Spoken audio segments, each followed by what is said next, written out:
Welcome to the meeting number 9 of the House of Commons Standing Committee on Government Operations and Estimates. Today we will hear from the officials of PSPC and SSC regarding the supplementary estimates and the departmental results reports. Members are aware that the Minister of PSPC was supposed to appear before the committee today as well, but unfortunately earlier in this week we were informed that due to medical reasons the Minister was unable to appear. On behalf of our committee members, I would like to wish the Minister of PSPC a full and speedy recovery. Today's meeting is taking place in a hybrid format pursuant to the House Order of November 25, 2021. Members are attending in person in the room and remotely using the Zoom application. Regarding the speaking list, the committee clerk and I will do the best we can to maintain a consolidated order of speaking for all members, whether participating virtually or in person. I'd like to take this opportunity to remind all participants that in this meeting that the screenshots or taking photos of your screen is not permitted. Given the ongoing pandemic situation and in light of the recommendations from public health authorities, as well as the directive of the Board of Internal Economy on October 19, 2021, to remain healthy and safe, the following is recommended for all those attending the meeting in person. Anyone with symptoms should participate by Zoom and not attend the meeting in person. Everyone must maintain 2-meter physical distancing, whether seated or standing. Everyone must wear a non-medical mask when circulating the room. It is recommended in the strongest possible terms that members wear their mask at all times, including when seated. Non-medical masks, which provide better clarity over cloth masks, are available in the room. Everyone present must maintain proper hand hygiene by using the hand sanitizer at the room entrance.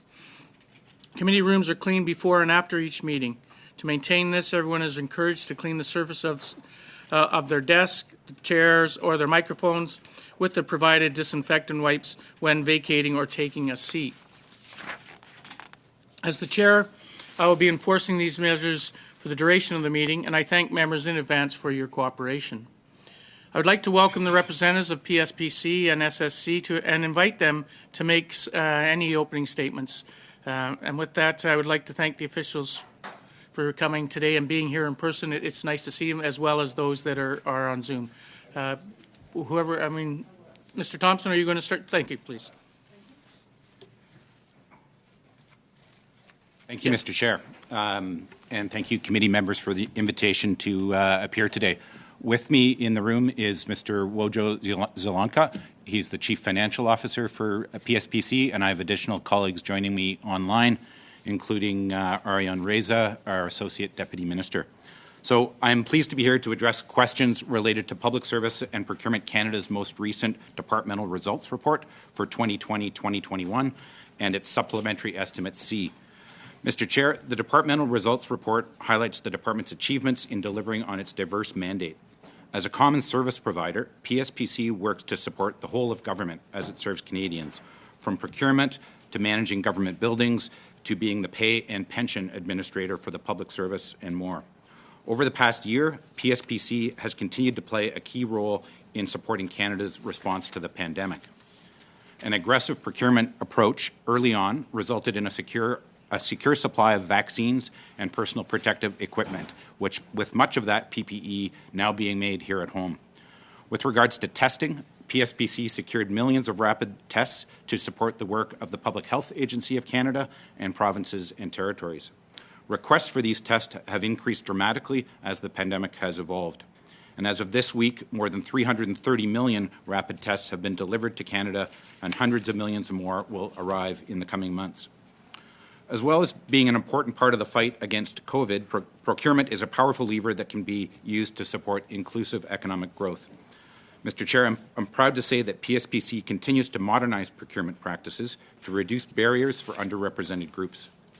To this end, PSPC has launched a supplier diversity action plan that includes pilot projects and consultations with businesses led by Black and other racialized Canadians, women, LGBTQ2+ Canadians, Indigenous peoples, Canadians with disabilities, and other communities. As well, last summer, PSPC announced federal government-wide measures aimed at working towards implementing a requirement that at least 5% of the total value of federal contracts are to be held by businesses led by First Nations, Inuit, and Métis peoples. The department also has other work underway, important work, including the renovation and rehabilitation of the parliamentary precinct. Major construction activities continue on this historic restoration project of Centre Block, including excavation work for the Parliamentary Welcome Centre, demolition and abatement, and the development of concept designs. Last year saw the launch of the architectural design competition to redevelop Block 2, the city block facing Parliament Hill and surrounding Wellington, Sparks, Metcalfe, and O'Connor Streets. Mr. Chair, PSPC continues to support the environmental sustainability of governmental operations. As outlined in our departmental results report, PSPC implements a range of clean technologies in building operations, among other actions. De plus, SPAC continue. Furthermore, PSPC continues to support continues with the ongoing delivery of defense procurements in support of Canada's defense policy, strong, secure, engaged. These included reviewing bids for the purchase of new fighter jets for the Royal Canadian Air Force, and I will note that we are still on track for a contract award later this year with delivery of aircraft as early as 2025. The highlights of our departmental results report, and I look forward to the discussion and entertaining any comments and questions. Thank you, Mr. Thompson. With that, sorry, Ms. Perron, did you have some opening statement? Yes, Mr. Chair. Please. Thank you. Good afternoon, Mr. Chair, committee members. Thank you very much for the invitation. We are really pleased, Samantha and I, to be here to represent Shared Service Canada and answer all the questions you might have. Let me begin by acknowledging that I'm doing my work today on ancestral territory of the Algonquin people. I would like to thank them for the possibility to do that every day here in Ottawa. Joining me today, I have Sam Hazen. Sam is our Chief Financial Officer and Assistant Deputy Minister at Shared Service Canada. Mr. Chair, Shared Service Canada continue to play a vital role in supporting government operation by operating and modernizing the Government of Canada information technology infrastructure. The department had many accomplishments during the last fiscal year as we played a key role in for thousands of government employees and support multiple departments on the front line of the pandemic response. En tant que fournisseur de services, as a service provider to over 40 government departments and agencies, Shared Services Canada's work across the Government of Canada allowed us to rely on a secure and efficient digital infrastructure to deliver critical online services to Canadians. Before the pandemic, Shared Services Canada was guided by strategy focused on meeting the needs of the government as a common enterprise, while still allowing enough flexibility to address unique departmental requirements. The department had been focusing on enhancing network operations, delivering new digital government tools, and supporting IT capacity for departments. That focus ensured that SSC was well positioned for service delivery through at speed and at scale upon the onset of the COVID-19 pandemic. Examples of key accomplishments to support the Government of Canada in response to the pandemic include rapidly deploying Microsoft 365, a cloud-based suite of business and collaboration tools, and increasing remote work capacity, allowing public servants to continue delivering services to Canadians. Quadruple bandwidth and triple remote connection to support Canada Revenue Agency delivering CERB and other emergency benefit programs that followed to support Canadians through the course of the evolving pandemic. Shared Service Canada helped developing the ArriveCan application to support border control, contact tracing, ensure that travelers arriving in Canada receive timely and accurate information. In 2021, Shared Service Canada continued to evolve its agile procurement process through improved training for procurement officers on agile and collaborative method. We also continue to engage with the industry regarding our network modernization way forward. We will continue to advance government-wide initiatives to increase the diversity of bidders so that even more companies have access to government IT contract opportunities. Mr. Chair, these are just some examples of the important work being done by Shared Service Canada. The departmental results report provides further details on accomplishment over the past year. To fund the ongoing work for fiscal year 21-22, we are seeking an increase of $91 million for Shared Service Canada through the Supplementary Estimate C. One of the main contributors to the overall increase in funding includes the Next Generation Human Resources and Pay Initiative. This will enable the Next Gen team to carry out test pilot to assess the complexity of the government HR and pay requirement, as well as conduct feasibility study to identify the resource and level of effort to transition to a new system. Other contributors to the request increase include cyber and information technology security initiative, workload modernization and migration, and fund related to reprofiling initiative that experienced delay in 2021, mainly due to the pandemic. We are proud of our work and happy to answer your question. Thank you very much. Thank you, Mr. Perron. So we will now go into our first round of questions, and we will start with 6 minutes from Mr. Macaulay. Great. Welcome, everyone. Quick question on the jet procurement. When is the decision going to be made? I'm looking for a timeline, not later this year, a timeline. So thank you, Mr. Chair. With respect to the future fighter project, there was a major milestone achieved at the end of last year. I'm asking a simple question. When will the decision will be made? So the process is advancing based on that last step, and we're when will working the towards decision be made? There will be a decision made in the coming months with respect to the final procurement decision, and the contract finalization is on track for 2022. PSPC put out a press release saying, well, we're going to make a decision soon and start negotiating with the winner, or perhaps we're going to re-enter another competitive stage with Saab and Lockheed Martin. Could you explain that? And who is driving this? We've obviously seen what's going on in the world right now. We've seen the threats from Russia. Who is driving this continual delay of a decision? And I'm going to reference something. 2016, I was in OGO. We asked this pretty much the exact same question 6 years ago, and we got the same answer: soon, soon, soon. What is driving this continual delay? And whose decision is it to say we are going to choose someone, but maybe we're going to go back into competitive bidding to further delay the process? So, Mr. Chair, we have a robust governance process that involves 3 departments looking at the 3 pillars of the procurement. So it looks at the mission capability and the requirements of D&D, the economic benefits, and the value. Said about improving the bid, not about changing requirements. It's about, press release said, improving the bid. Well, so whose decision is that to potentially delay the decision even more?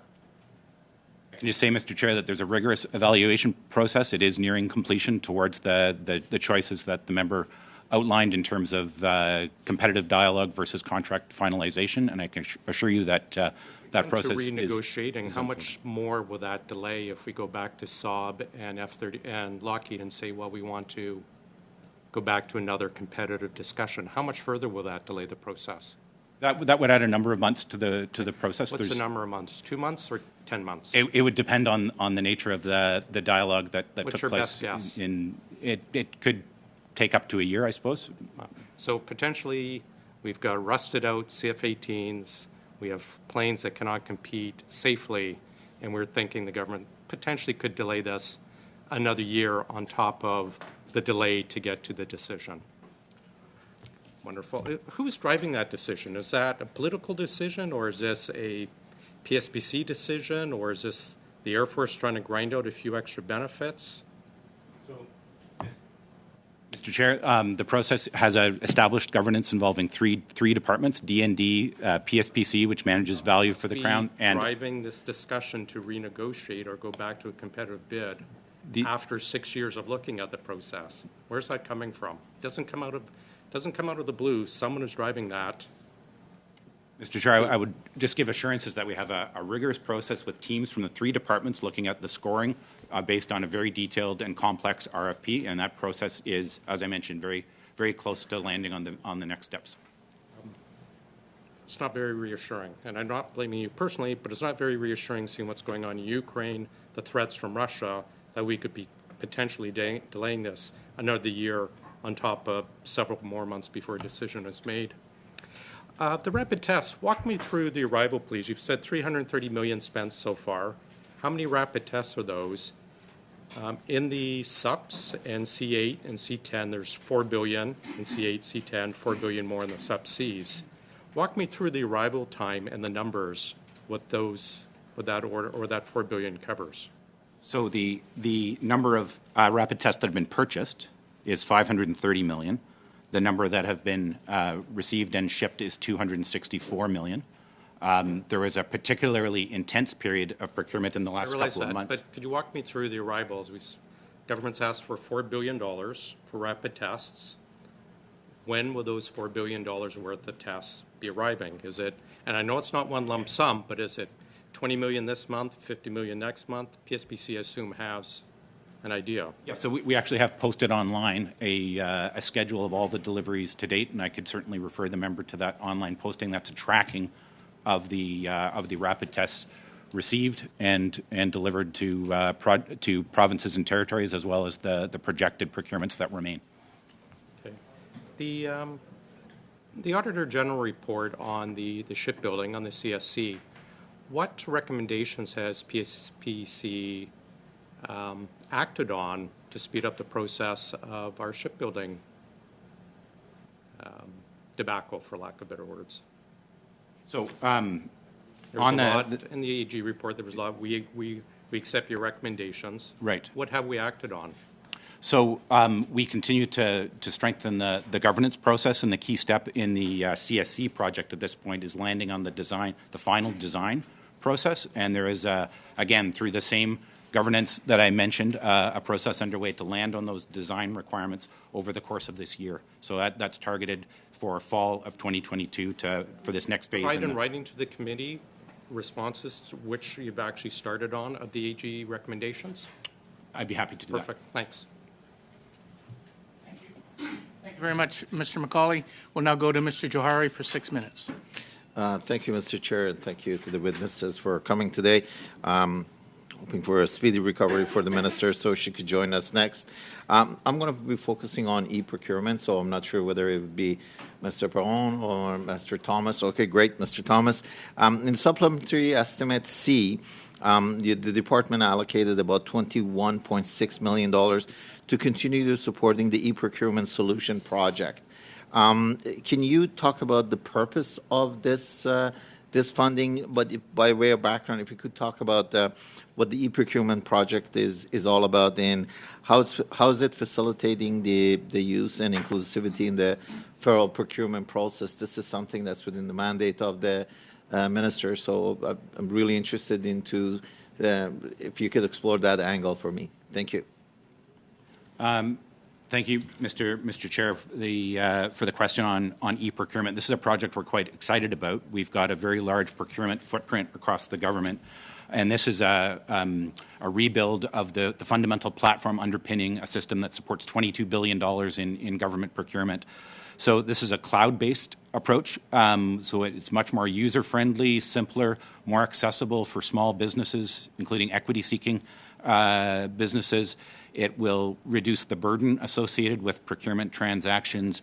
It will provide improved data from a better management system in terms of being able to look at the entire breadth of procurement in the government. We have a phased rollout over the coming months, and through the ongoing engagement with user groups, we're really hopeful that it'll be a game changer for businesses trying to do business with the Government of Canada. Yeah, thank you.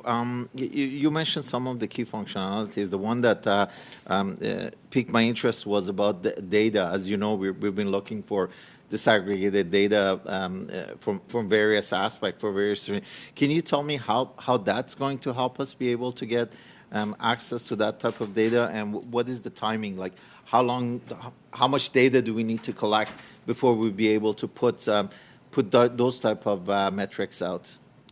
So data collection is a fundamental part of the agenda on e-procurement and part of our supplier diversity action plan as well. A lot of the groups that we're working with are helping us with definitions. There are different perspectives on what kind of definitions should be used in terms of the different equity-seeking business organizations, but we're working with them, whether it's owned or operated, for example, are just two different definitional concepts, but we are working with stakeholder groups to land on those definitions so we can better track our progress on supplier diversity. So hopefully we'll be in a position that we would be able to at least get some sort Better picture. Better picture. Okay.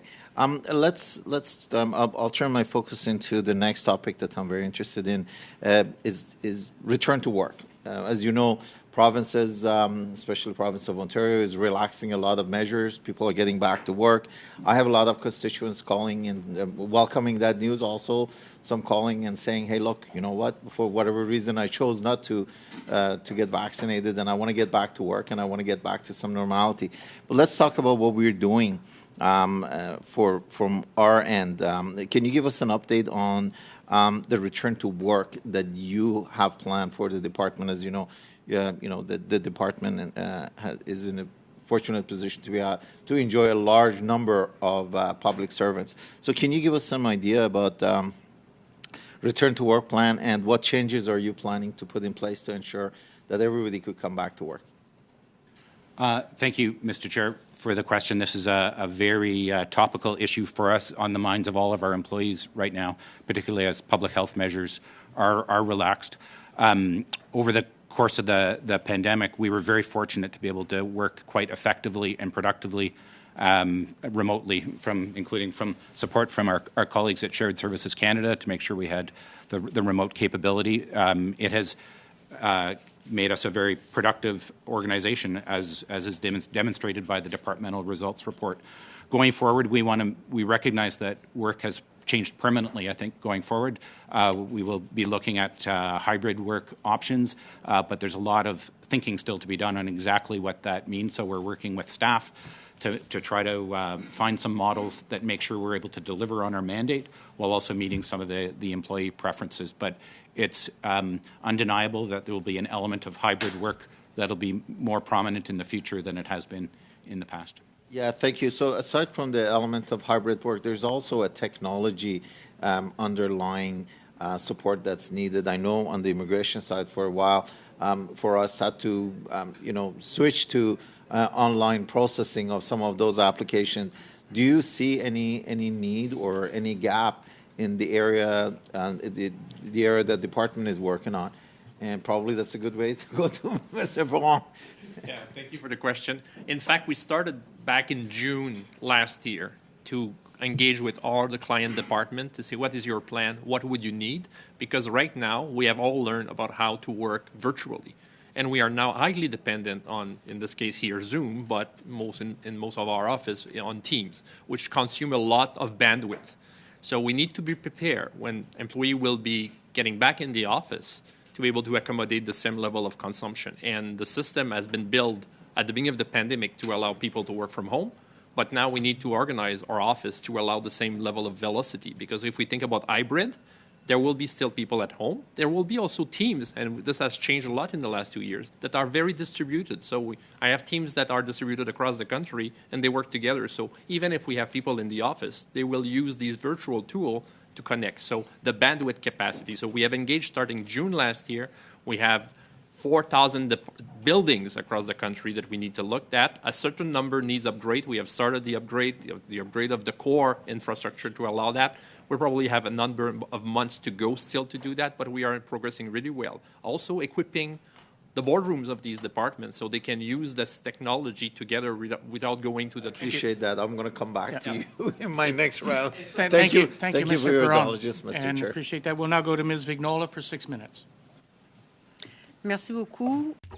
Thank you very much. My first question mainly concerns French language services, the translation of contracts. The Official Languages Commissioner in the past mentioned that there was difficulty for Francophones to obtain well-translated contracts, or simply to have contracts in French. That is a problem that persists.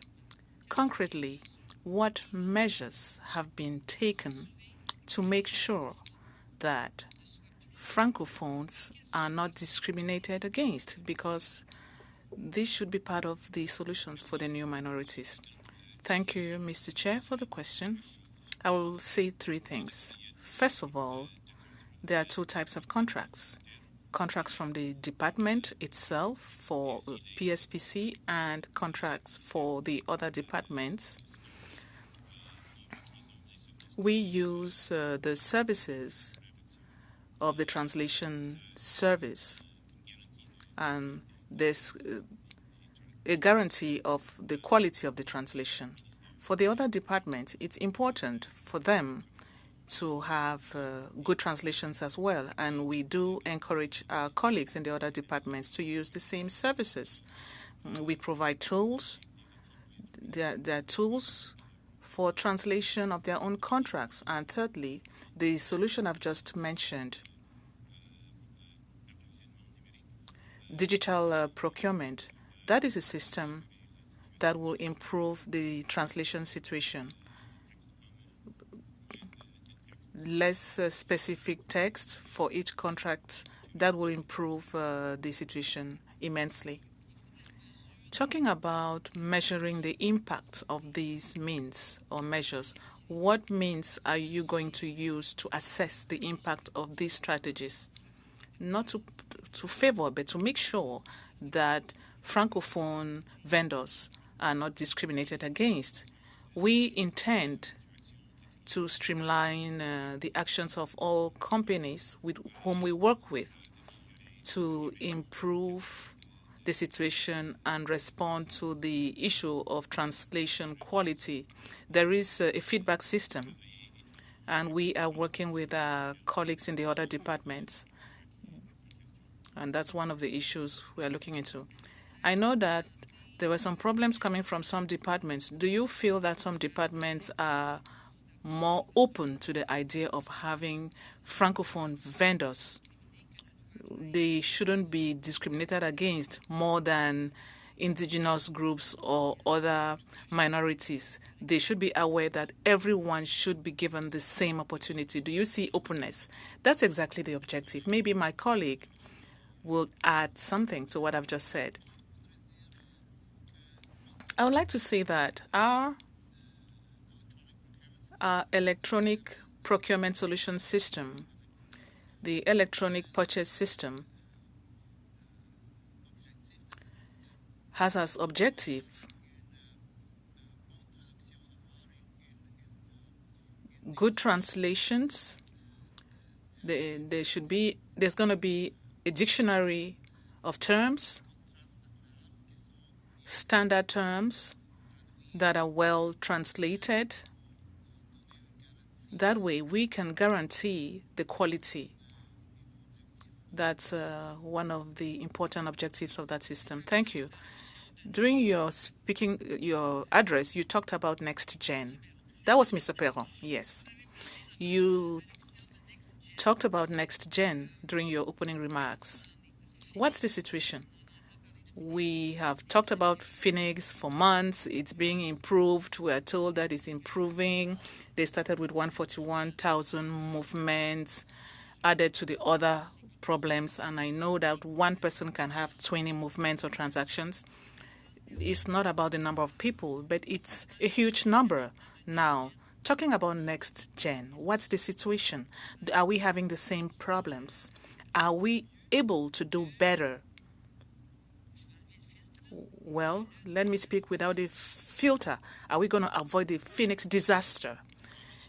Well, let's go back to 2020 when we launched the Next Gen initiative. The objective was to test existing trade solutions that are being used by many public organizations in the world to see if we could adapt as an organization to adopt that solution. So in 2020, the process was launched. 3 vendors with international reputation were qualified. Now we're trying to test something. What they offer in the tools they have, does it work with our business requirements? There was a first phase exploration with the Department of Heritage. We looked at the group of employees and their needs to see how solutions could align. So that was step 1. There's good alignment from what we've seen. Now we've moved on to phase 2, experimentation. we have identified the problems. What exists in the system that doesn't work with the way we work in the government of Canada to pay employees everywhere? What are the problems? They're referred to as the loopholes. So that's where we are now. So we are working on that, the weaknesses. Now we are also working on an upcoming test in the next few weeks and months where we'll be testing the capacity of the system to carry out payments at the same time as Phoenix to see if they have good results. So the rules for payment with all the bargaining agreements are complex. Well, I would like to come back to you during my next round. For 6 minutes. Thank you. Apologize in advance because my questions are very much targeted towards the minister. Hopefully you can address them though. Following Ms. Vignola, I mean, it's been 6 years since, the Phoenix pay system debacle. How many more years is it going to take before this colossal mistake is going to get fixed by the department? So, Mr. Chair, I can... Sorry, what's that? I'm getting heckled a bit? Sorry. No, I'm not heckling you. Sorry. Yeah. So, Mr. Chair, I can respond to that. Pay operations for the current system are within the responsibilities of PSBC, and my colleague is working on the next-gen pay model. We're working in very close collaboration. But this is an ongoing project, as members know. We are pleased with the progress that we've been making. The backlog for pay transactions peaked in 2018, and we're at a point now that is 63% below that peak, so progress is being made. The service standards on new intake are being met 80% of the time. We want to do even better than that. We want to get above 90% so that we're on top of the new intake of pay transactions as they come in. Thankfully, the number of transactions with significant financial implications for employees has dropped dramatically. That was once at 13% of our caseload were kind of urgent escalations, and that's down to about 1%. So there's definite progress being made. And over the course of the next couple of years, we want to drive that backload right down to what would be a normal load of work that's on the shelf ready to do. And that's certainly the objective, and have a better client experience as part of that. Okay, we had the president of the Treasury Board here earlier this week, and I talked to her about contracting out and the privatization of public services and how it increases costs and risk to taxpayers, reduces quality of services, erodes the internal capacity of the public service, and creates precarious work, and also undermines initiatives that address pay equity and systemic racism. This government right now, we've seen the increase. McKinsey, and company, we saw the threefold increase, 465% increase. We're seeing an increase in outsourcing that's skyrocketing. And, the president of the Treasury Board, she says, our government is really committed in providing high-quality services to Canadians. We want to, at the same time, ensure the best value for taxpayers. Does the government not agree that the best value for taxpayers is investing in the public service? So, Mr. Chair, I can speak to the member's question with respect to pay operations. So there were indeed some outside services that were obtained to help with the operations at the pay center. One of the challenges is maintaining the workforce of experienced pay advisors, and we've wanting to make sure that they're deployed on the actual processing of employees' pay. That's where their skill set is. You can't do that in the public service, so you have to outsource. We hired 120 more compensation advisors in the last number of months to help with the load. The outside help was with respect to re-engineering the business process and helping with some efficiency gains, streamlining, and better management practices to improve our chances of dealing with the backlog. How has this debacle basically, changed, with Phoenix, change internal mechanisms and protocols in the department to prevent another Phoenix scandal, pay scandal happening in other areas? So, Mr. Chair, I can say there were a lot of lessons learned that have been documented with the Phoenix project, and many of which are being applied in the case of NextGen. But there's also a lot of work that is ongoing to gradually reduce and stabilize the current system, and we are very much on track to doing that, making it it's a system we now understand a lot better than we did when it was initially launched. So the ability to work within the Phoenix system has improved. Okay. I think I'm going to just keep beating this thing down forever, and hopefully the government will see that the outsourcing isn't working. Canada Post, the Privy Council did their poll. The minister had just started they include shutting down rural post offices, ending home delivery in favor of mailboxes, and cutting back service cuts, delivery promises that the government made in 2015 that they wouldn't do. Can you tell me basically how much money was spent on the poll, and how much money has been spent overall by the government on research regarding cutting services and privatizing in Canada Post? So, Mr. Chair, unfortunately, I'm not in a position to answer those questions. The Canada Post is within the portfolio of the minister, but it's an arm's length Crown corporation, so I'm not in a position. The government did the poll, though. Like the Privy Council office actually did the poll, so that's my concern, right? And no. So there is no PSPC funding, to my knowledge, provided for a poll. I'm getting a nod from my CFO. That is correct, Mr. Okay. Chair. I'd like to ask about Vote 10. My Conservative colleague from Edmonton West has done a lot about work on this, and he's brought it up in previous committee sessions. That previously it was Vote 10 had around $2 to $3 million a year. Then it jumped to almost $400 million.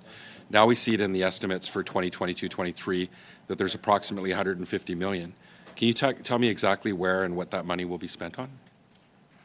I'm going to turn to my Chief Financial Officer.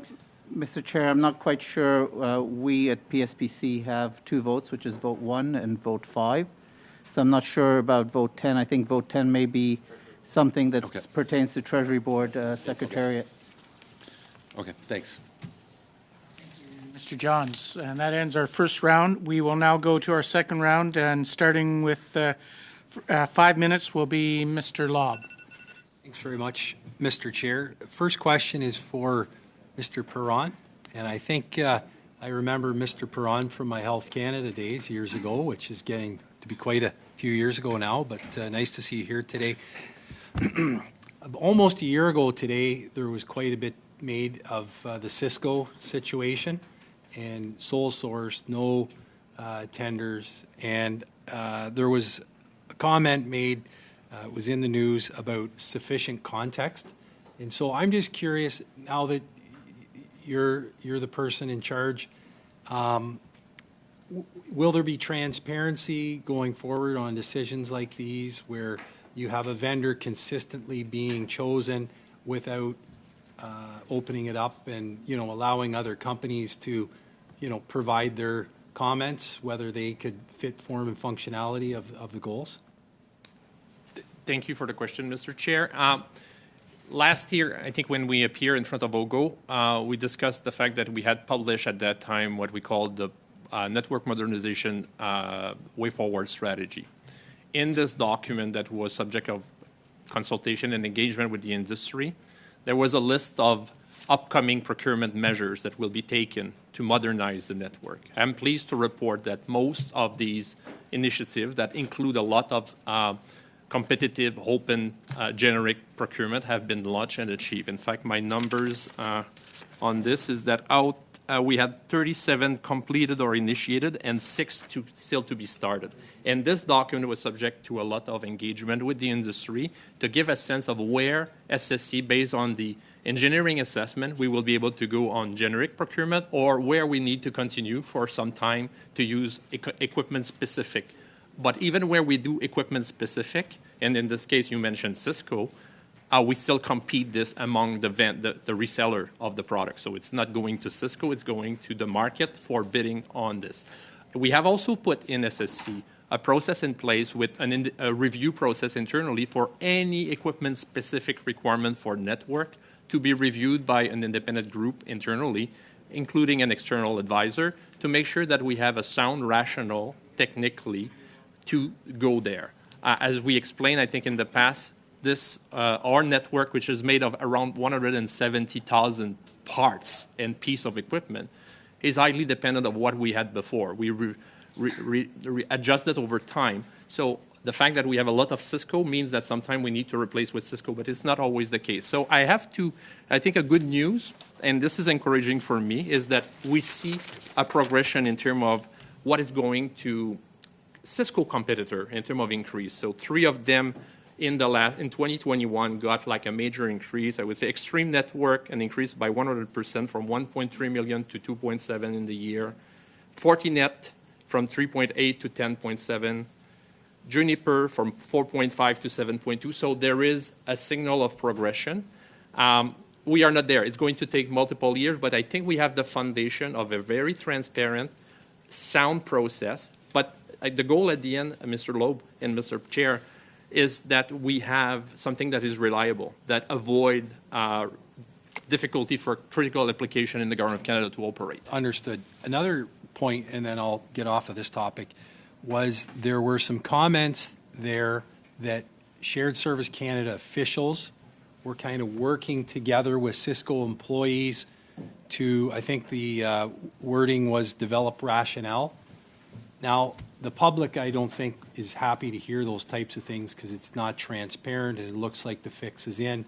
So as the CEO or president of Shared Services Canada, what are you going to do to make sure practices like this don't happen? Thank you very much. I appreciate the question, Mr. Chair. It gives me an opportunity to clarify this instance. There was coverage in the media, and I think everybody was affected by looking at this news. One thing I need to say, we are committed to transparent and fair procurement. In this instance, it was a junior officer that went beyond the expectation in terms of engaging and working with the industry. Our staff work with all the industry partners all the time because this is what we need to make the system work and understanding what we are using, fixing problems. This was not appropriate, but it was a junior officer. Measure was taken to make sure that this employee received the training and the proper guidance to avoid that. Okay. I want to reassure the committee members and the chair here that there was no influence of that measure taking or this action by the employee on the said procurement. The procurement was subject of discussion with the industry. We made some adjustment, but it was not related to the issue of this employee reaching the vendor. It did not affect the direction, and the rationale that this employee has developed have not been used to direct the future of this procurement. So I want to say this is very important. We care about the integrity. We care about keeping public trust on this. And it was really disturbing, and we have taken the proper measure, assisting this employee to understand what are the proper behaviors. Thank you, Mr. Perron. We'll now go to Mr. Baines for 5 minutes. Mr. Baines. Thank you, Mr. Chair. And welcome to our witnesses. Thank you for joining us today. My question's coming from Richmond, British Columbia, and I'm interested in the Seaspan shipyard because of its importance to the marine sector out here on the West Coast. It's an important part of the national shipbuilding strategy. Can you tell us about what Seaspan has been building for this government and what contracts they have going into the future? So thank you, Mr. Chair, for the question. I see we now have been joined after some technical difficulties by Monsieur Simon Page, notre sous-ministre adjoint dans cette responsabilité. Mais I would just indicate that for the Vancouver shipyard, we have a very active program of work totaling $5.3 billion. And there's a number of vessels that they have been involved with and will continue to be involved with in terms of procurement. I might ask my colleague Simon to elaborate. Thank you, Mr. Chair, and thank you, Deputy, and my apologies for the technical difficulties. So indeed, as mentioned by my Deputy, a very active program of work at the Seaspan Vancouver shipyards. There are numerous projects on the way. The first one to note, I think, for this committee would be the completion of the offshore fisheries science vessels. This project is ending now. This is the first full class of ships accepted and delivered to the Canadian Coast Guard under the National Shipbuilding Strategy. The last of the vessel, CCGS John Cabot, was accepted and delivered in 2020, and we are now completing the warranty period for this vessel. In motion at the yard at the moment, 2 other projects, the joint support ships for the Royal Canadian Navy. This project will deliver 2 joint support ships for the Navy. The first one is in construction now at a good stage of completion, and efforts are progressing. We expect we have a cut steel date for JSS number 2 that's being discussed at the moment. The other project underway at the Seaspan shipyard is the offshore oceanographic science vessel for the Canadian Coast Guard. This project started with a cut steel in March 2021, is underway now, and is also in a good stage of progress and is good completion rate being achieved.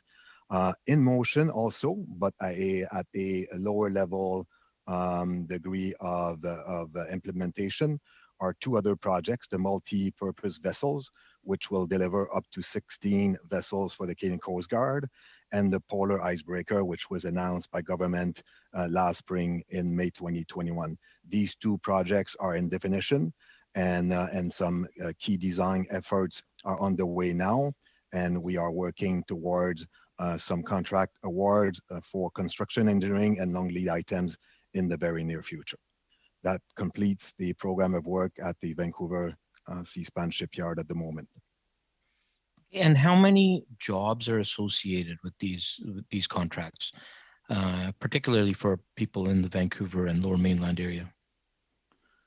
Yeah, thank you for the question, Mr. Chair. So at the Vancouver shipyard, there are over 1,000 employees. So those employees would be from the Vancouver Lower Mainland area. Among this 1,000 plus employees, about 700 plus would be what we call the blue collar workforce. So the people building the ships and welding and doing all the technical aspect of what shipbuilding is out about. And then you have other white collar efforts and management efforts on top of that for over 1,000 jobs at the shipyard.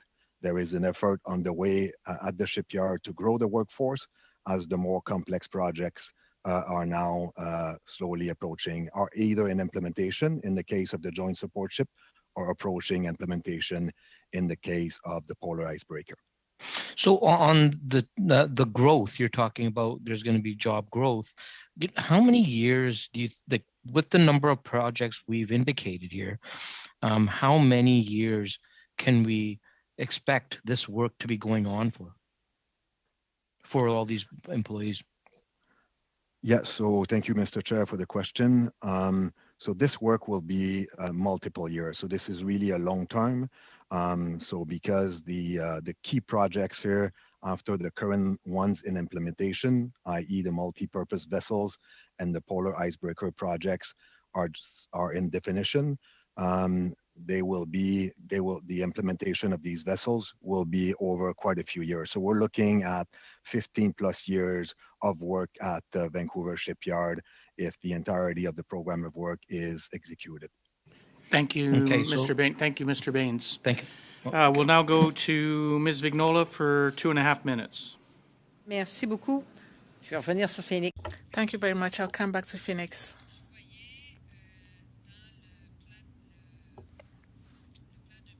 In the 2022-23 plan, I saw that this year's objectives, for example, when it comes to the percentage of cases submitted to the pay center on time, 2021, we were able to have 70% of the cases submitted to the pay center on time. But for 2022-2023, the objective, the target is 65, lower than what was already attained this year.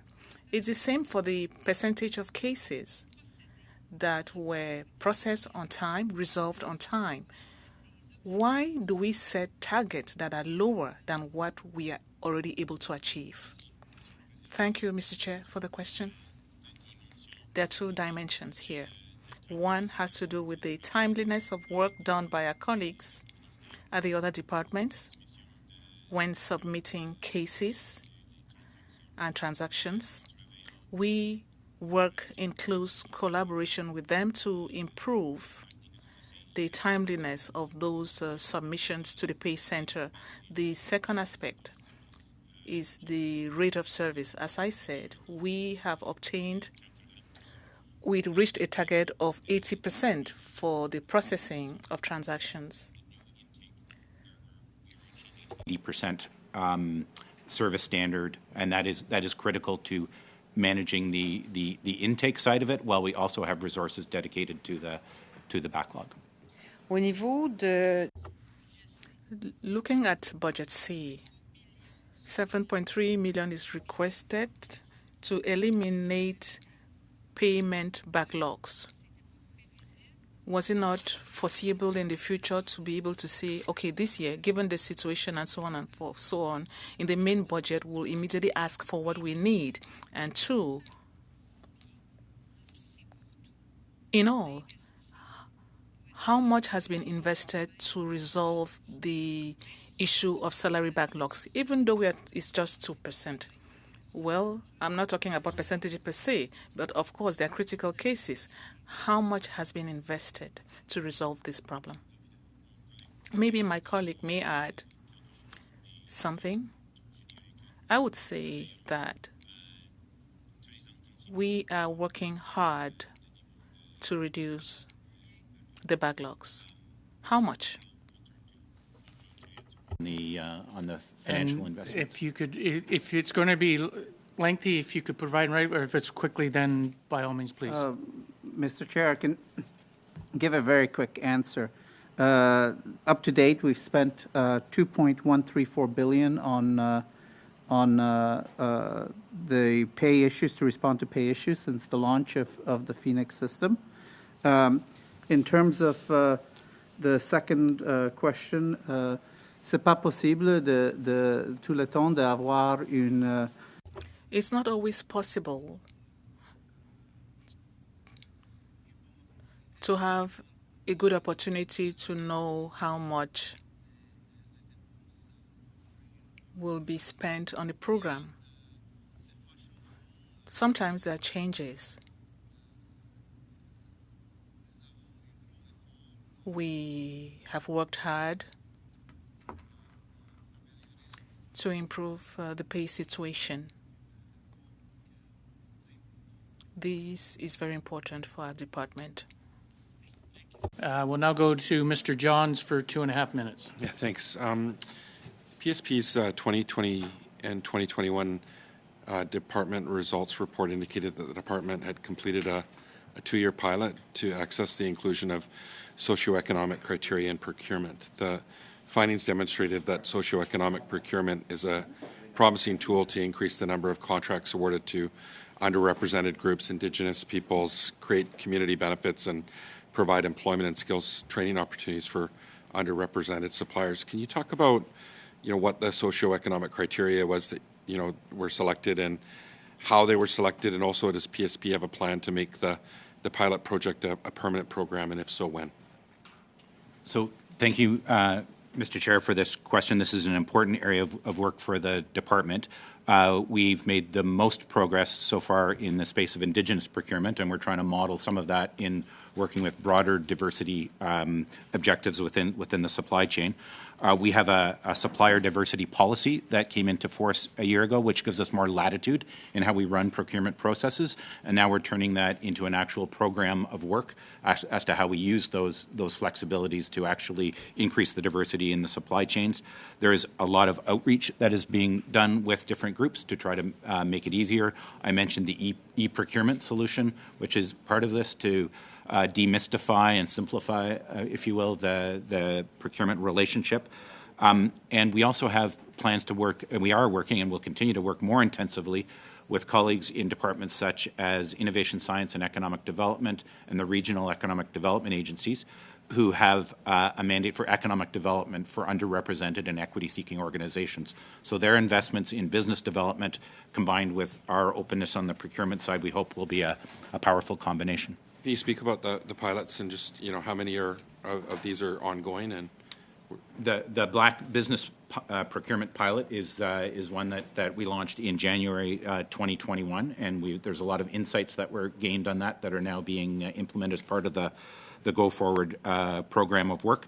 And there's regular engagement with the broader Supplier Diversity Council. I had an interesting meeting just a week or two ago with that group. So there's ongoing engagement that it has advice that's feeding into the program of work and the design of our procurement. Do you see it being permanent, this program? Yes. Well, these are measures that we definitely want to make permanent, including our Procurement Assistance Canada program, which I should have noted, which is a capability we've developed that provides coaching services for businesses that are trying to access procurement, so they're not left on their own to figure it out. We actually have some pathfinding supports, and that's been a successful model, and it's being continuously redesigned in response to the feedback that we're getting from equity-seeking businesses. Thank you. And now we will go to 5 minutes. And bonjour to the committee, Monsieur Gourd. You have 5 minutes. Merci. Thank you, Mr. Chair. My first question goes to Mr. Thompson. Canada needs its fighter jets like the F-35s now. Mr. Thompson, did you receive any directives to speed up purchase of these fighter jets? Thank you, Mr. Chair. As I said a few minutes ago, a process is underway. During the fall, the government announced 2 proposals for qualification, and we are still going on with this next step of the process. We feel that results will be coming out in the next few weeks and months. Is there a political directive to speed up the process? There's a process with a governance system. It takes some time to complete evaluations with the submissions. Maybe I should turn to my colleague Simon. Mr. Thompson, we don't have time for that. This process needs to be sped up. We need fighter jets. Mr. Thompson, the Davie Naval Base or base is, there's a problem with the speaker's internet service. Looking at the shipbuilding strategy, could the Davie base be accredited to build ships in Canada? Thank you, Mr. Chair, for the question. There's a process on the way for considering the Davie base as the third possibility for shipbuilding. I'm sorry, Mr. Thompson, we are in a hurry. Is there a process for fast purchases when there's a war so that we can speed up the acquisition of military appliances for our military? Yes, there's a process. There's a 10-week extension to complete the qualification process, and progress is being made. Unfortunately, the interpreter is having trouble with the speaker. Is there any possibility of speeding up any process required for purchasing military equipment in Canada? When it comes to Davie, there's a lot of work being done already. Maybe I should turn to Simon to add any details. Another question. We sent bulletproof vests and equipment to our allies in Ukraine. Will those appliances be quickly replaced, or were they taken from they're going to be taken from our reserves? Unfortunately, I do not have any details on that contract, and I have to turn to Simon. Thank you very much for the question, Mr. Chair. At this time, basic discussions are underway for potential transfer of equipment. Strategies, procurement strategies are not yet prepared. It's possible that PSPC be involved, and maybe not. It all depends on the procurement strategy that will be used. The interpreter says that the speaker has problems with his internet, and I can't hear the question. Answer, I think it's a question that should go to Defense, which manages the inventory of all equipment and the needs for specific missions. My last question. Excusez-moi, Mr. Gourd, can you put your mic down a little bit? And let's try that Merci, that way. Monsieur le Président. Thank you, Mr. Chair. Thank you, Mr. Chair. Considering the strategy for protecting the Canadian territory in the Arctic, Are there any contracts now being given quickly for the radars to be updated? Thank you, Mr. Chair, for the question. A contract was given out in 2021 for the operation and maintenance program for the radar site to be maintained. But when it comes to the needs and modernization or updating of those radars, that is something that should go to the Defense Department, which controls the needs for equipment. I understand that Defense manages the needs, but is it not the responsibility of your department to give out contracts? Are you able to give those contracts in the near future? Thank you very much, Mr. Chair, for the question. At this time, no efforts are being made for any modernization or upgrading contracts for the radar system in the North. As I said, in 2021, a long-term contract was issued for maintenance and operation of radars. Thank you. Mr. Chair, do I still have some time left? Went off, so no. Thank you very much, Mr. Gourd. Merci. Thank you. Thank you. To Mrs. Thompson for 5 minutes. Thank you. And thank you, Mr. Chair, and welcome to the witnesses. I want to just touch on Omicron, this Omicron wave. And clearly, it saw many people across the country looking for rapid tests to keep themselves healthy and prevent further infection of the virus. PSPC played a key role in ensuring that there were enough tests to go around. Would you mind giving us an overview of the work that was done by your team to ensure that there were sufficient tests available throughout Canada? Thank you, Mr. Chair, for the question. Indeed, this was a full-on project for the department, an around-the-clock effort to look at every single available supplier. I mentioned the global numbers earlier, 530 million rapid tests that were purchased, 264 that were shipped.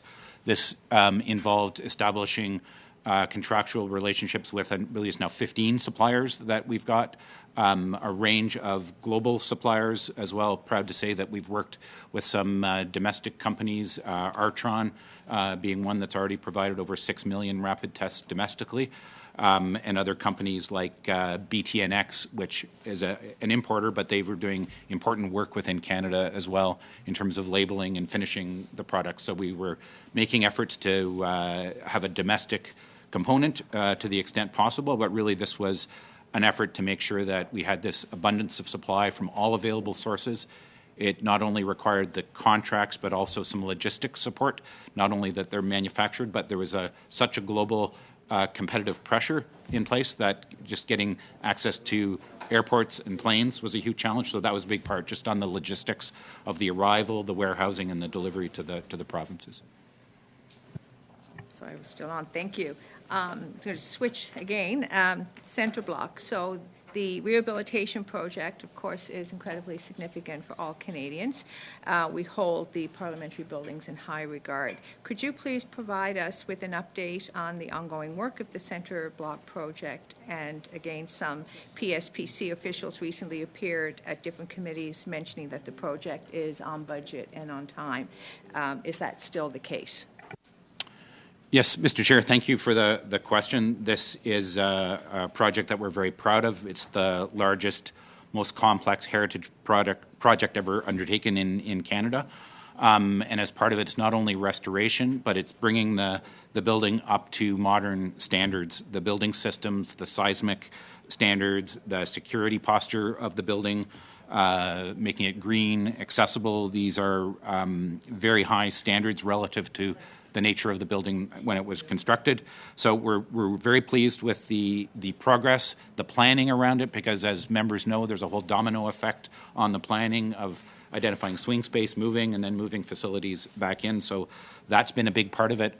There's been $4.2 billion in work provided to date as part of this project.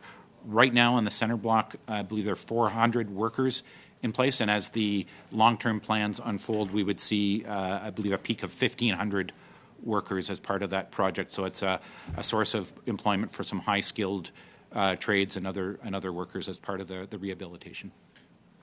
Thank you.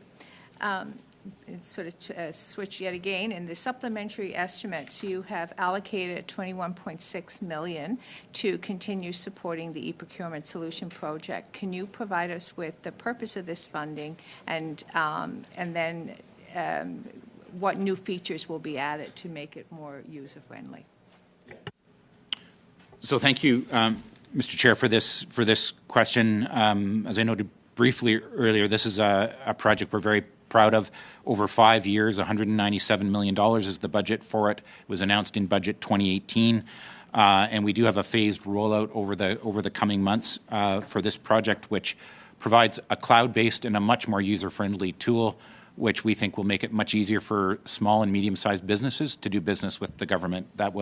It will make it far less complex and reduce the burden that has been associated with procurements in the past. It has other important features in terms of the accessibility, so persons with disabilities will have a much easier time interacting compared with the current platforms as well. So it'll meet the highest standards of IT accessibility as well as part of the project. Thank you. Do I still have time? Yes. Oh, perfect. So PSPC has been tasked with ensuring that Indigenous businesses represent at least 5% of procurement. How have you been working to meet this target, and what programs have been working and what challenges have you faced? So thank you, Mr. Chair, for this question. As I mentioned earlier in the answer on supplier diversity, this is an area where we've made considerable progress through lots of engagement with Indigenous business owners across the country. Two types of engagement. One is generally across our entire procurement footprint to make Indigenous businesses aware of the opportunities. And then we've been leaning in specifically on individual contracts where we think there are big opportunities. One would be the North Warning System Sustainment Project. This would be an example of where we've done special outreach, translated procurement documents into Indigenous languages, and trying to make extra efforts to attract Indigenous businesses into the procurement. So there's specific efforts on individual contracts, and then there's across-the-board efforts to work with Indigenous business associations to make them generally more aware of the opportunities. We're optimistic with respect to PSPC's own procurement that we will meet the 5% target and exceed it when it comes into effect in the coming fiscal year. And add on to that. Thank you. Oh, sorry. Thank you so much. Thank you. I did give you a little extra there, but we're now going into our third and final round, and we will start off with 5 minutes with Mr. McCauley. Time flies, doesn't it?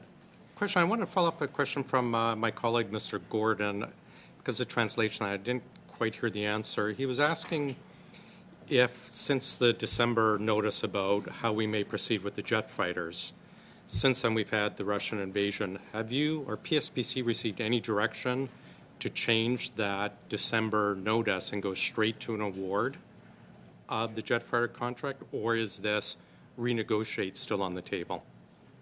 So, as I noted in my earlier answer, this is a procurement that is subject to rigorous governance, and there's review, so it's going through the governance process. Has PSPC received any direction since the invasion to proceed directly to awarding the contract, or is the chance of it being delayed for up to a year as we continue negotiations still on the table? We are still in the final steps of that process of evaluating the options from the previous step that I mentioned before, so there's no further update that there hasn't been. Great. What changes has PSPC made to ensure that Government Canada is not buying any goods made by forced labor or slave labor? We discussed this a couple of years ago, and we had very, very flimsy, I'll be generous using that term, flimsy oversight to ensure we're not buying goods made in Xinjiang and forced labor. What has changed since then to ensure that this is not happening? So thank you, Mr. Chair, for this question. This is a very active area of activity in the department as we strengthen our efforts. There is a code of conduct that has been strengthened, which lays out very clearly at the expectations of all suppliers in this area. In the fall, we've Are we auditing them at all? Because my understanding was a self-attestation. The policy allows for us to gather information as it's provided from, if there's allegations, we take those into Have we done account. that at all? We work in conjunction. Well, I was just going to complete the answer that in the fall we've added new clauses into all the contracts that we have that allow for termination when there's a credible allegation of any involvement with forced labor. So that is these a allegations. Whistleblowers or public or we have an integrity regime, and if the allegation is deemed to be credible, it will be acted upon. There's information exchanges with other governments around the world that have similar regimes. Actively investigating any or actively auditing any of the firms that we are purchasing from? There is a regime in place that receives allegations and deals with them, and we have the mechanisms now in place to terminate contracts. Actively, proactively auditing any of them. There's an integrity regime which actively looks at these I want to issues. follow up. I think Mr. Johns was asking about purchasing from Indigenous.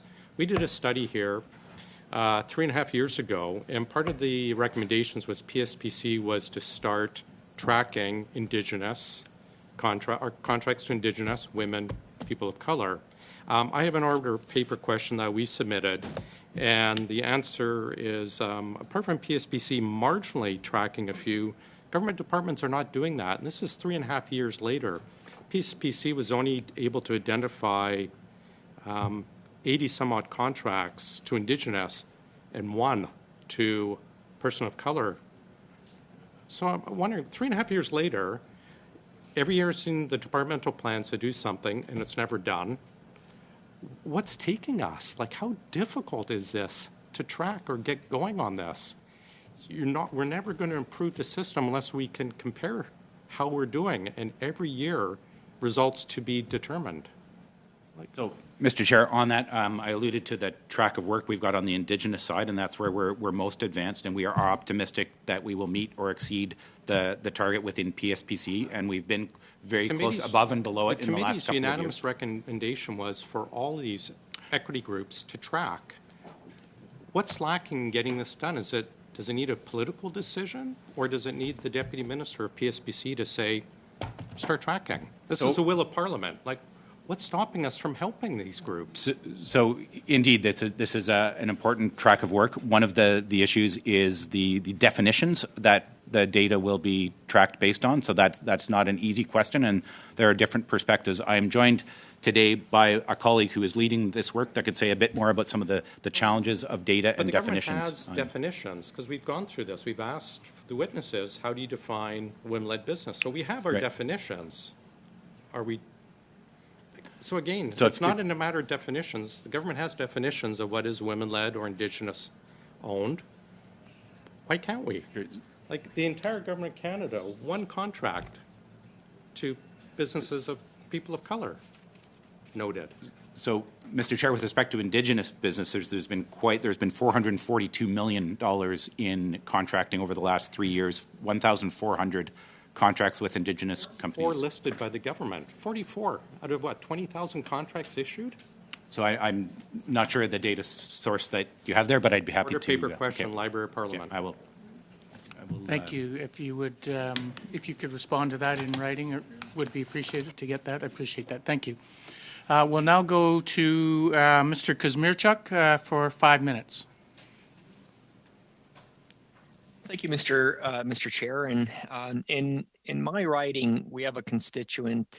His name is Gurjeet, who follows very closely the happenings in Ottawa and Parliament Hill, different announcements and press conferences. And Gurjeet depends on sign language interpretation as well too. And according to PSPC's 2020-2021 departmental results, the department implemented video remote sign language interpretation, ensuring accessible communications for deaf, deafened, and hard of hearing Canadians, especially during the Prime Minister's press conferences. That's the quote. How do PSPC and the Translation Bureau select events for which sign language interpretation is provided? And do they plan to increase that service in the coming years? Thank you, Mr. Chair, for the question. I might need to turn to one of my colleagues for the specifics on this. I'm generally aware of the offering we have in this space. Perhaps I could turn to Ariane Reza, our Associate Deputy Minister, for any views on that.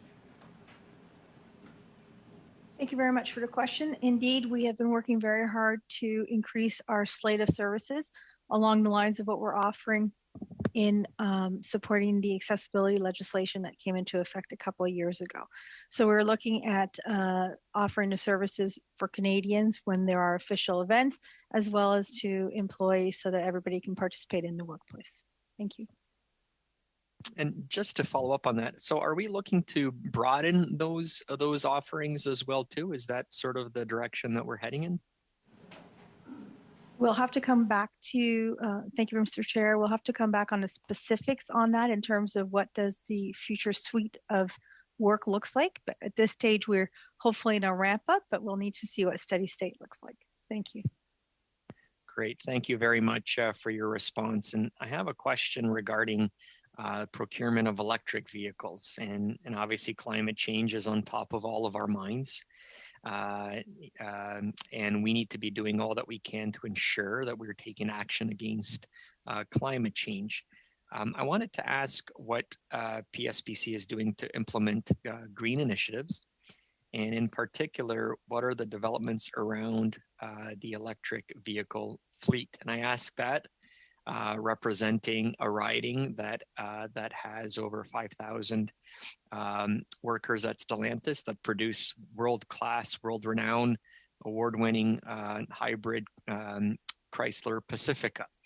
And I'll say that one of my ambitions and one of my goals is to see a minister pull up in Parliament Hill in a Chrysler Pacifica. And so I just wanted to ask, what are we doing at PSPC to encourage the electrification of our fleets on Parliament Hill and in departments in general? Thank you, Mr. Chair, for this question. This is another active area for the department.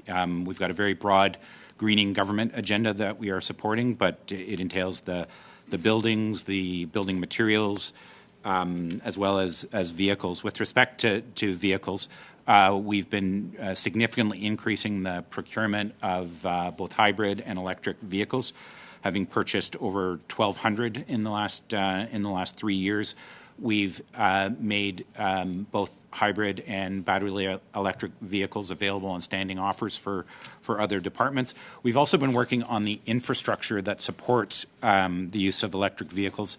We've installed over 260 charging stations in federal facilities so that they're available not only for the government fleet but also for other uses in and around federal buildings. So it's a multi-pronged effort. It's hampered somewhat by still the evolving capability in the industry and the production capacity. So we've had a few setbacks, but we look forward to doing even more in this space in the coming months.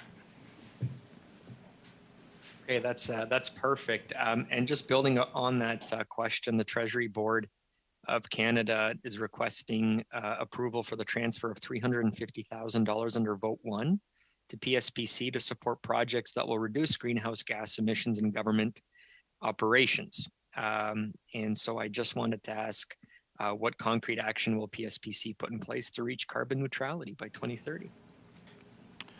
Thank you, Mr. Chair, for the question. One of the interesting initiatives that we've got in play is around green electricity. So in those parts of the country where green electricity is not already available, we've been making efforts to either directly purchase the green alternatives or to purchase renewable energy certificates.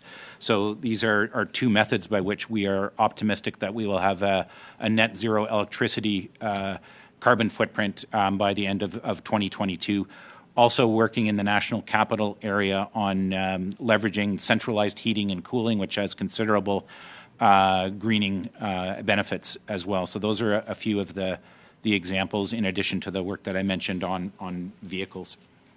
Thank you very much. We'll now go to Ms. Vignola for 2.5 minutes.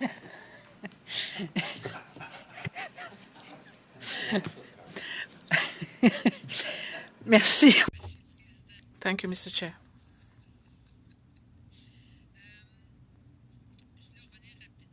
I'll quickly come back to Phoenix and NextGen. From what I understand, we are not expecting Phoenix backlogs to be resolved before NextGen is implemented.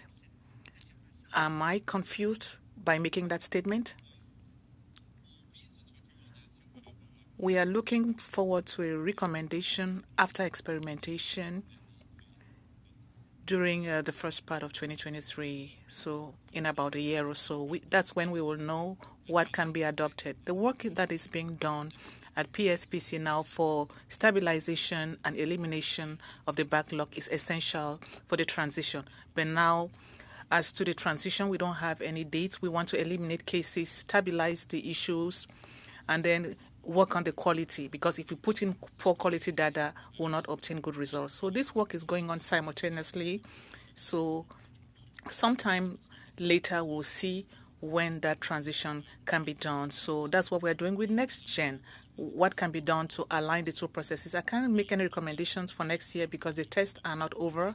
But normally, if the recommendation is that we move forward with one of those products, then there will be a strategy to work together with those two systems, while hoping for we'd hope for the Phoenix victims. Or can the Phoenix victims hope that in the next 2 years, if all the tests are conclusive, the backlog issue will be resolved, if all goes well? Let me add a few points, Mr. Chair. As I said, over the next 2 years, we intend to reduce those backlogs. There's something important.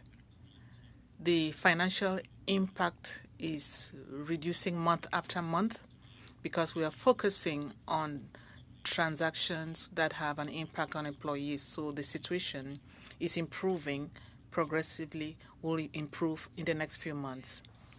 Now, NextGen, what has it cost you so far? Inaudible? Any figures? To date, or as of February 10th of 2022, SSC has incurred expenditures of $30.6 million on the NextGen initiative.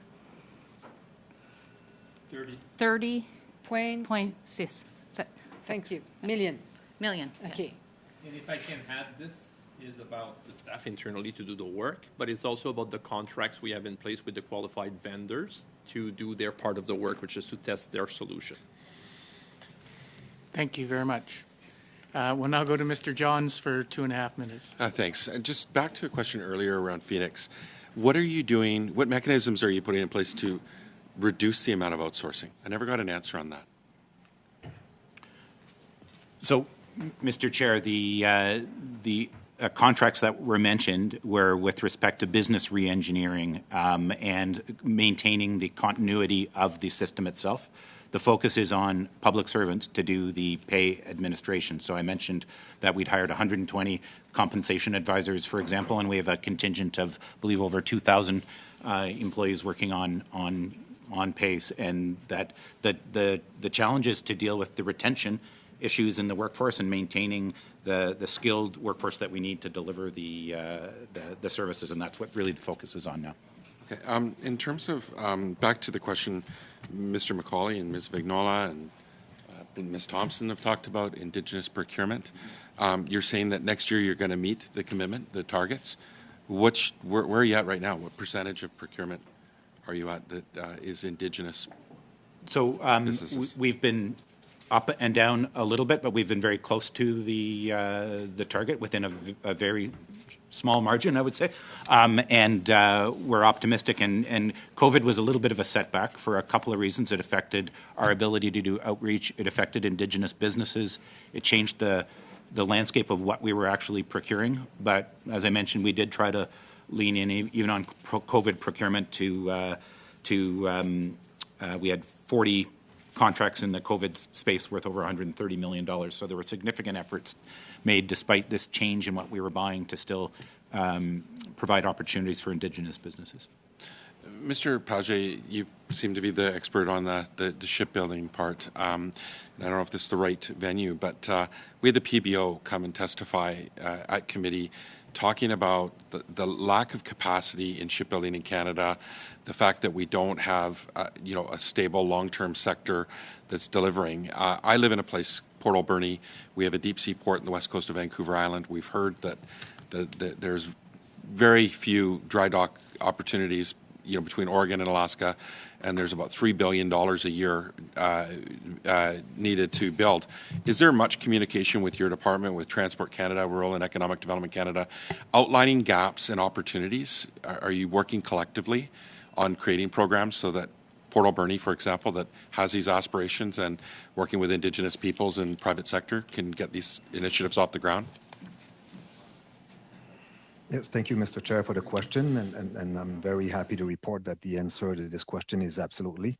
We actually have a couple of strategies that are specifically focused on working together, not only with other government departments, but actually with the shipyards and the marine industry at large in Canada to look at specific domains where challenges may be encountered, and some of them one of them is focused on human resources and the workforce and building the marine sector.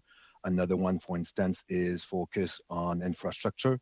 And we also have others focused on skill development. Okay. The Port Alberni Port Authority is saying that they're not getting access to these programs. They're saying and Transport Canada is saying they don't have a program like that exists to help support those initiatives. So I'm hoping that you can create programs so that when there is gaps, so we can help create more opportunities so that it can lower costs overall for procurement. Understood, Mr. Chair, and thank you for the note. There are some associations outside of government business that are focused on integrating members into a larger marine industry discussion nationally. And every entity, every organization is entitled to join these associations, these organizations, to share their comments, and so that we can actually have a greater understanding and a comprehensive understanding of what's going on at the national level. Perfect. Thank you very much. Thank you. Thank you. We'll now go to Mr. Lobb for 5 minutes. Thanks very much, Mr. Chair. Just for Mr. Thompson, I remember years ago, and I still have the scars to prove it, defending the procurement of the F-35. It's over 10 years ago now. And at that time, I believe the costs for the planes and all the ancillary costs were $16 billion, and they were to be delivered around 2006 or 7. No, 2016, I think it was. 2016, not 2006, 2016. My question to you is, what are we talking now? Ballpark pricing now, and how many would we be talking at this time? So this remains a very large-scale procurement. We have our expert right on the line here, so I might engage Sure. Simon Page with some further details on the contract. Mr. President, I'm really sorry. I had a breakage of audio. I wonder if I could get someone to repeat the question, please. Yep, yes. Definitely. Okay. The question was, I won't go into the big preamble with my song and dance, but I'll just say, back in 2010, it was announced that the government of the day would be purchasing 65 F-35s, and the cost plus ancillary costs was going to be about $16 billion. So I just wanted for you to give us an update, how many you're looking at potentially, and what are the estimated costs now, 10 years, 12 years later? Thank you, Mr. President, for the question. So the requirements that we have from our client, in this case, the Department of National Defense, is for 88 aircraft under this project. The current budget is up to $19 billion. And is there a delivery date on those again? I know you have to make a decision, but what the estimated delivery date? So we are tracking some delivery dates. They're only estimate delivery dates now because the project is in definition. As mentioned before by my deputy, the project remains in a very active procurement process, and this procurement process is progressing well. and we are still working very hard to be in contract in 2022. And we have some delivery dates, initial delivery dates, acknowledging here that we don't have a signed contract and that the project is not in implementation. We are tracking some delivery date of 25, 26. Okay. Maybe this is the same question for you, maybe not. This is a question on the ground-based air defense procurement. Given what's happened here in the last little while, is there an opportunity to move up those purchases, or where does that sit, given the current status in the world today? Thank you, Mr. Chair, for the question. So the specific GBAD, ground-based air defense project in DND, remains in the later stage of option analysis, moving to definition. When it moves from option analysis to definition, we will be involved with a contract. At the moment, PSPC does not have a contract for what we call the GBAD project or GBAD requirement. For Mr. Perron, the ArriveCAN app, is there a cost that you can report to the taxpayers how much the ArriveCAN app is cost all in for Canadian taxpayers? I doubt that we would have this in our record. We had a role to create the condition to implement the application. Sam, do we have this? As of? No, unfortunately, no. Ballpark? No, because the project was led by CBSA, the border agency. We were there to support them to launch the application, but probably the project cost will be contained within CBSC expenditure. Okay, fair enough. ITHR. Obviously, all over North America, it's very difficult to have to recruit people in all the different IT careers. I'm guessing you guys are having the same problem. So to be able to, how many people are you short today? Are you short any people today? And how do you compete against all the largest tech companies in the world? Thank you, Mr. Chair. This is an excellent question. In fact, it's one of the challenges. Digital became the norm. Everything we do is digital. So now there is a premium trying to find people that have the qualification and the expertise. We have been lucky. I think SSC being a large employer, we can still attract. So we are growing the workforce on the IT side, but it requires a lot of energy. We have to compete with the rest in the private sector, and even employers that were not hiring IT in the past are there now. So if you look at our numbers, we are growing the public service. We are still quite dependent on some consulting firms, some external resource temporary, because at the same time we are growing the organization, more demand is coming on us on projects from the client department. So Sam, how much is this year our revenue in terms of revenue coming from the departments? Thank you for the question, Mr. Chair. SSC is anticipating revenue just shy of $1 billion this fiscal year. So this means that in terms of demand, we need to staff and equip ourselves to respond. So sometimes when there is project coming, we have to rely on temporary services. But the objective always is to privilege when we have permanent demand is to increase our staff. And this is what we are doing right now. But I would say in terms of IT position, this will become a challenge. It will continue to be a challenge. So we are training a lot of people internally. We are recruiting junior officer and doing the development internally, offering them a career path within SSC. Because if you're an IT person working at Shared Service Canada, there is something exciting. This is probably one of the biggest IT shop in the country. This is the biggest. These are the biggest data centers. So we have an element to attract talented. Thank you. Thank you very much. We'll now go to our last questioner, and Mr. Johari, for 5 minutes. Thank you, Mr. Chair. And staying on that topic, Mr. Perron, and attracting talent. As you know, Mr. Thompson, in the early part of his response to my question initially about the future of work, talked about that we are moving into a hybrid model. One of the key topics that became quite apparent at the early part of the hybrid model was the security, and especially the cybersecurity. Now, given the recent global climate, current global climate around, especially around cybersecurity, what role is SSC is playing on that?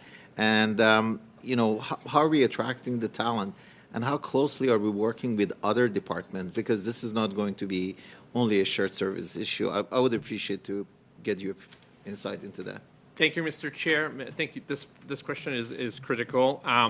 Cybersecurity is a team sport, and it's an ongoing effort. We are never done when it comes to cybersecurity. In the Government of Canada, there is 3 entities that work really closely to ensure the protection of the Government of Canada network and environment. It's Shared Service Canada because we operate, maintain the network infrastructure.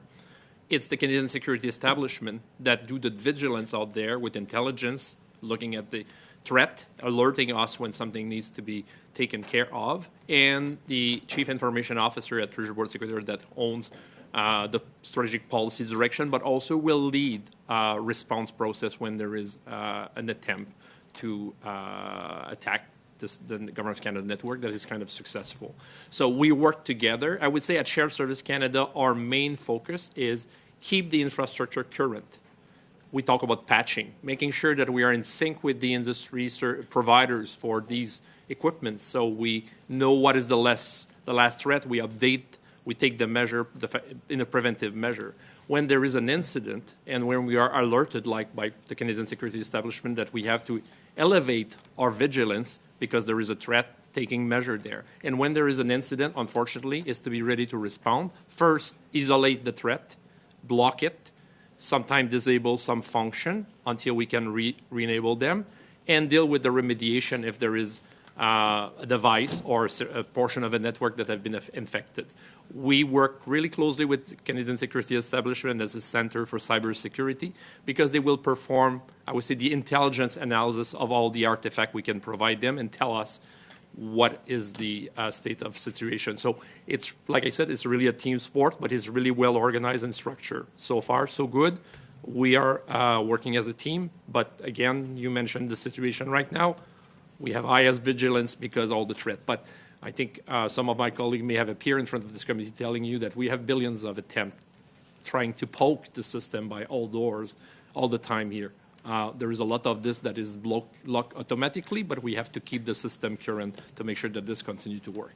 Thank you. I only got about a minute left, but and I'd like to come back to you, Mr. Perron, again. This is regarding IT equipment purchase for the whole of government.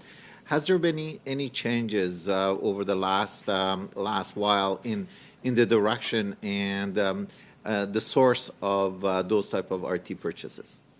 No. Shared Service Canada, of course, we operate, so we procure for ourselves to be able to deliver the services, but we are also a procurement function for IT procurement. So most of the IT procurement that happen, that is needed by the department, by the client department, they come to us to procure for them. The expenditure related to these procurement will appear, though, in their books because we will do the procurement on their behalf, but they will receive the invoice. So we are like the gate for a lot of the IT procurement. We work with PSPC because there is some situation where IT is it's not only IT procurement, so we have a good collaboration relation. We often provide expertise on PSPC procurement to make sure that we benefit from the right information before we undertake these with important 30 seconds, and I apologize, with 30 seconds left, Mr. Thompson, in our previous studies, we talked about shifting to a lot of small businesses within Canada to be able to empower them when it came to IT services. Has there any changes, or do you have any update on that? And I close on that one. Thank you.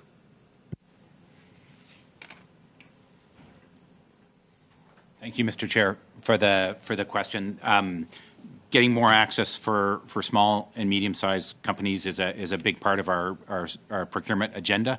And I mentioned the e-procurement solution, so that will be particularly important. You can imagine a company in the digital space that is small and wants to interact with government, so we're optimistic that our e-procurement solution will make it easier for small businesses in every area, including the IT space, to access procurement opportunities.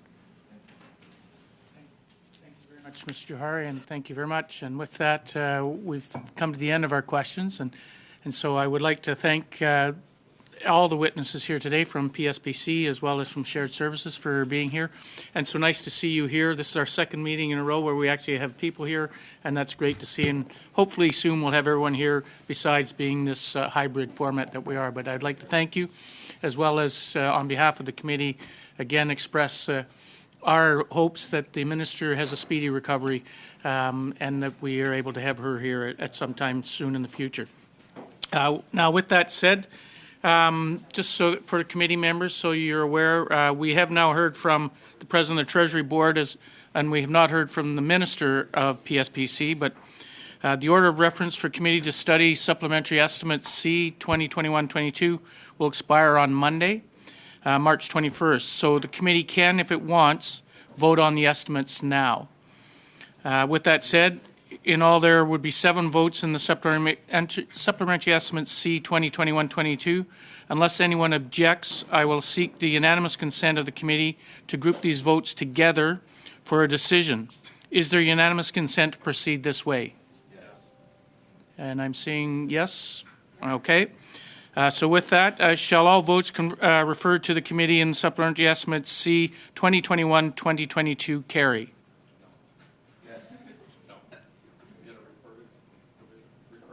Recorded vote? Mr. Chair? Sorry, Mr. Clerk. Thank you, Mr. Chair.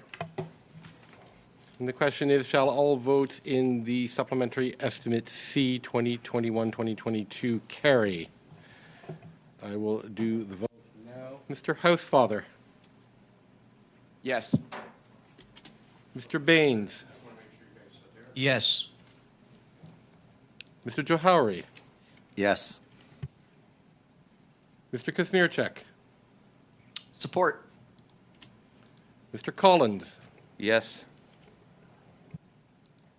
Mr. Lobb? Mr. Macaulay? No. Monsieur Gould? Contre. Madame Vignola? Oui. Mr. Johns? Yes.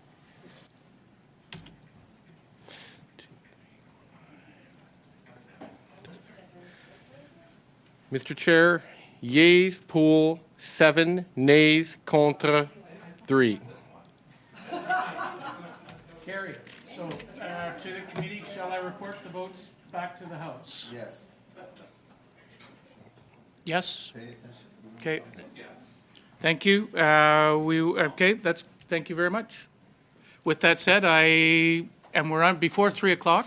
So thank you, everybody, and have a good 2 weeks back in your riding, talking to your constituents and working hard back there. So thank you very much. I declare the meeting adjourned.